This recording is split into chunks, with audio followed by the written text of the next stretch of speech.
মানুষ সামাজিক ও রাজনৈতিক জীব উক্তিটি কার? অ্যারিস্টটল। গোল্ডেন মিন হলো দুইটি চরম পন্থার মধ্যবর্তী অবস্থা। গোল্ডেন মিন এর প্রবর্তক কে? অ্যারিস্টটল। অ্যারিস্টটল কোন সদ্গুণকে সকল সদ্গুণের সমন্বয় বলে মনে করেন? ন্যায়পরায়ণতা। মহাবীর আলেকজান্ডারের গৃহশিক্ষক কে ছিলেন? অ্যারিস্টটল। মহাবীর আলেকজান্ডার কোন শহরে মৃত্যুবরণ করেন? ব্যাবিলন।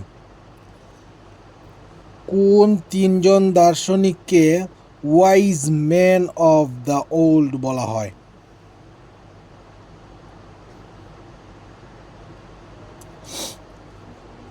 Socrates, Plato, Aristotle. সক্রেটিসের স্টুডেন্ট প্লেটো, প্লেটোর স্টুডেন্ট হইল অ্যারিস্টটল। দার্শনিকদের ক্ষেত্রে কোনটি কালানুক্রমিক সঠিক বিন্যাস?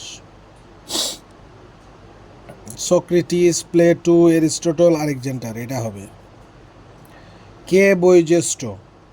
সক্রেটিস সবচেয়ে বয়োজ্যেষ্ঠ, মানে সব জ্ঞানীদের জ্ঞানী কে? সক্রেটিস। গ্রিসের দার্শনিক নন ভলটেয়ার। উনিও গ্রিসের। বার্ট্রান্ড রাসেল ছিলেন একজন দার্শনিক। কোন ব্যক্তি একাধারে গণিতবিদ, দার্শনিক ও সাহিত্যিক? উনি Rasel.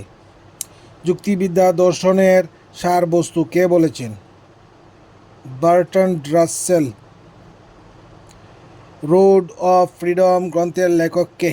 Bertrand Russell. Political Ideals গ্রন্থের লেখক কে?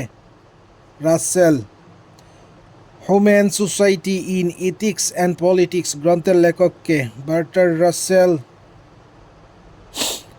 ধর্মীয় দর্শন কিসের ভিত্তি? সামাজিক মূল্যবোধের ভিত্তি। কোনটি ন্যায়পরায়ণতার নৈতিক মূলনীতি নয়? সুশাসনের জন্য উচ্চশিক্ষিত কর্মকর্তা নিয়োগ। অবজেক্টিভ নলেজ কি? এটা ব্যক্তি নিরপেক্ষ জ্ঞান। ব্যক্তি নিরপেক্ষ জ্ঞান হবে না? এটা ব্যক্তি নিরপেক্ষ জ্ঞান।